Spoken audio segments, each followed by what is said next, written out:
Iya, berat kan?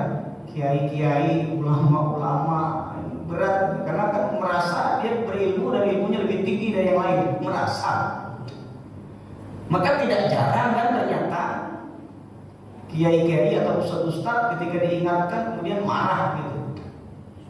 Ini kan berarti dia tidak lebih baik dari yang lain.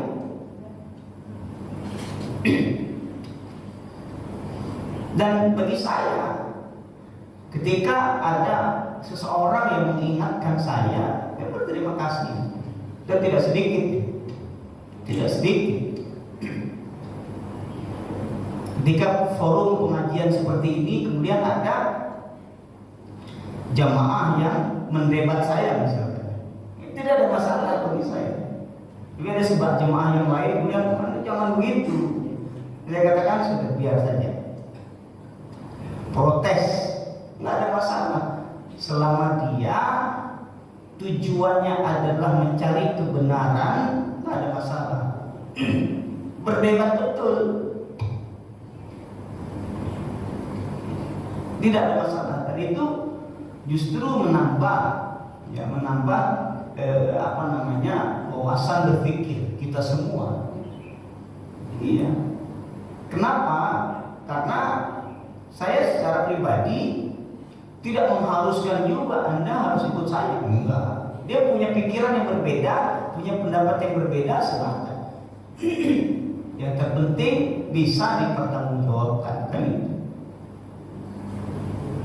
Dan itu yang terjadi pada saya, gitu ya. Tidak ada masalah Anda mendekat saya, silakan. Gitu. Yang terpenting tujuan utamanya adalah untuk mencari kebenaran, bukan adu kehebatan. Ini ya, bukan mencari celah atau kelemahan. Kan ada juga orang yang ngetes, gitu ya. Ada model orang yang ngetes. Dia ikut pengajian pengen ngetes ini kepalanya ini lari kemana dia ini?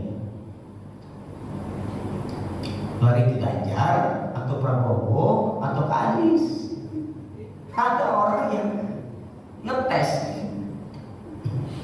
Tapi kan kalau saya secara pribadi sebenarnya tidak ingin dites seperti itu. Ini akan saya balikkan ke dia. Urusan pemimpin itu Allah Subhanahu wa Ta'ala, apapun yang Allah takdirkan dia sebagai pemimpin itu yang terbaik. Jadi kan masih nggak ketahuan kepala saya kemana. Maksudnya hal-hal yang menjebak seperti ini bukan hanya ini ya, bukan hanya kasus calon-calon presiden, tapi hal-hal lain yang senada itu saya bisa membaca dia ini memang bertanya atau ingin menjebak atau ingin mengadu dengan kiai yang lain atau ustadz yang lain. Kan ada model-model orang yang seperti ini. Jadi ini yang menjadi perhatian kita bersama. Potensinya itu lebih besar orang-orang yang memiliki sesuatu. Jadi ketika diingatkan dia merasa tersinggung. Tapi kalau rakyat biasa, orang biasa enggak. Justru itulah yang terbaik. Tapi kalau dia punya kedudukan, punya ilmu, punya sesuatu, kemudian dia diingatkan dan menerima, oh ini top betul. Apalagi menjadi bahan perenungan dan evaluasi bagi dia, itu besar betul pahalanya. Inna ja'alna fi a'naqihim. Itu yang pertama tadi. Orang Arab Mekah itu Quraisy menolak diingatkan oleh Rasulullah SAW. Satu, sehingga laqad haqqal qawlu 'ala aksarihim fahum la yu'minun. Bencana itu atau azab itu atau hukuman itu ditimpakan kepada mereka karena menolak diberi peringatan atau dinasehati nolak. Hanya karena dinasehati nolak, kita terus salah aja gitu. Yang kedua, inna ja'alna fi a'naqihim aghlalan fahiya ilal adqani fahum muqmahun. Sesungguhnya kami menjadikan di leher-leher mereka rantai-rantai, dikalungkan rantai. Fahiya ilal adqan. Jadi rantai-rantai itu bahkan sampai dagu. Fahum muqmahun, sehingga mereka gak bisa nunduk.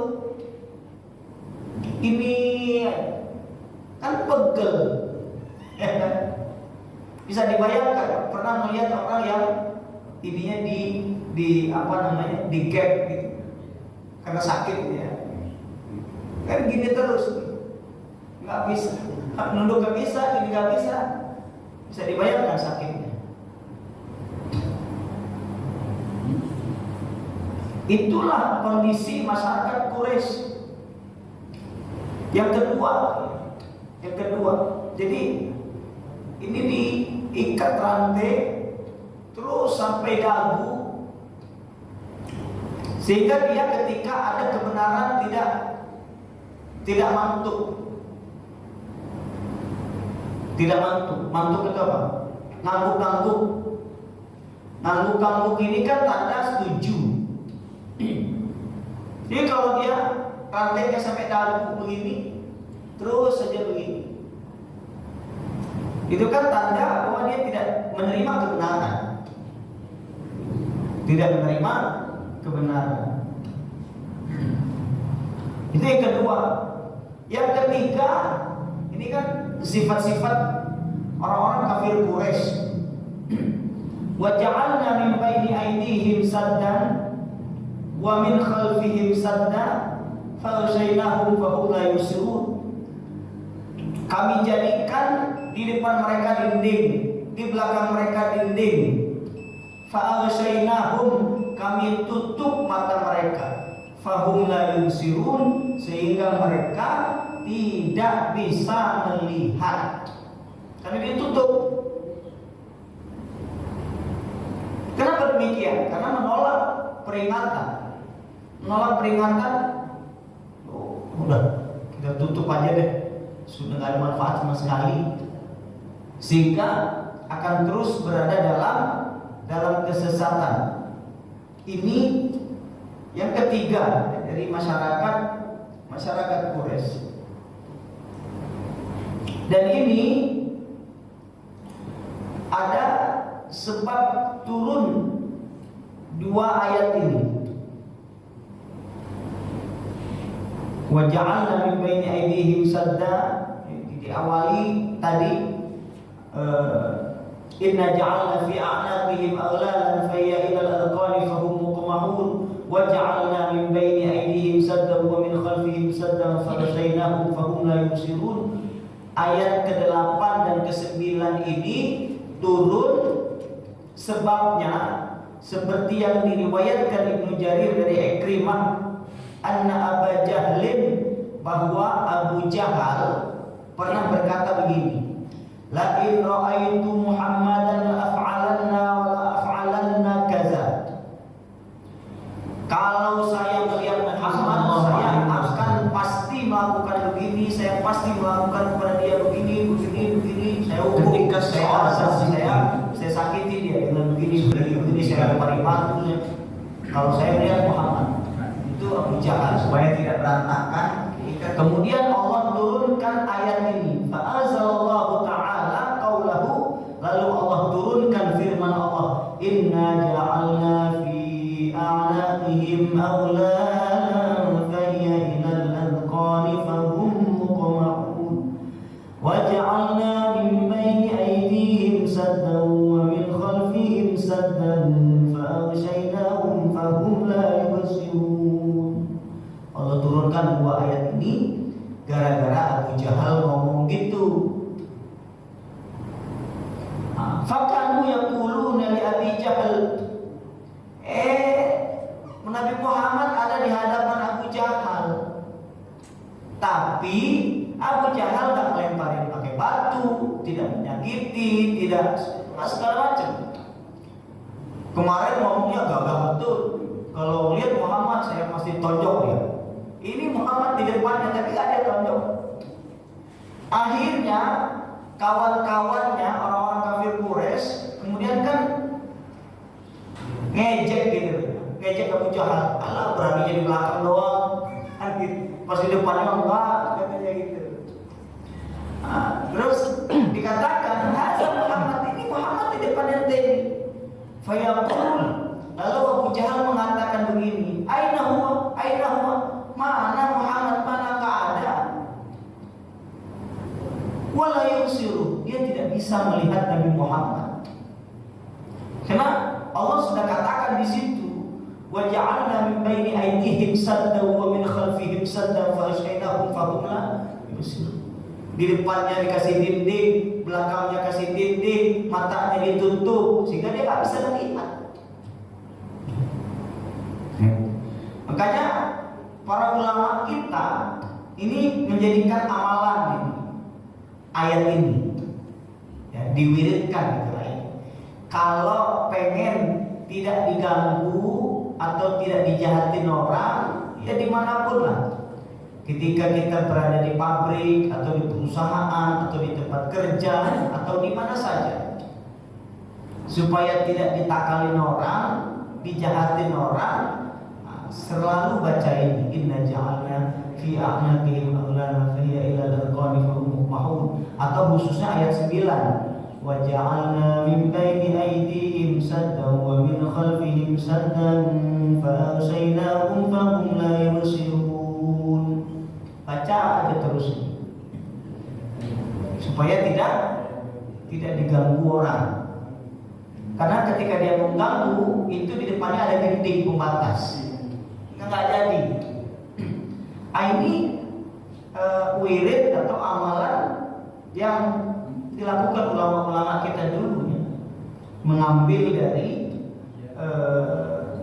peristiwa turunnya ayat ini. Sehingga Abu Jahal tidak bisa melempari Nabi Muhammad dengan batu dan sebagainya karena dia tidak melihat. Waktu hijrah itu kan sudah dikepung itu malamnya rumah Nabi oleh 12 pemuda kabilah-kabilah Arab, gagah-gagah bawa pedang. Itu ketika keluar Nabi Muhammad dari rumahnya, itu keluar biasa saja. Mereka ini yang sudah bawa pedang nggak melihat. Itu kan rencananya sekali tebas itu 12 pedang ke leher Nabi. Tapi ketika Nabi keluar mereka nggak lihat. Nabi udah jauh, kemudian ada bapak-bapak lewat situ. Kalian ngapain? Muhammad udah dari tadi keluar.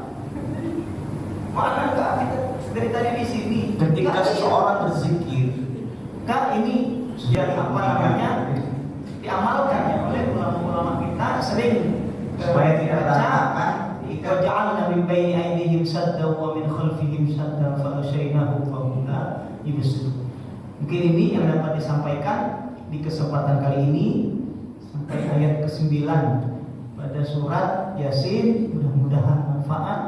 Kalau ada hal-hal yang perlu didiskusikan atau ditanyakan, disilakan. Allahu a'lam wa a'lam.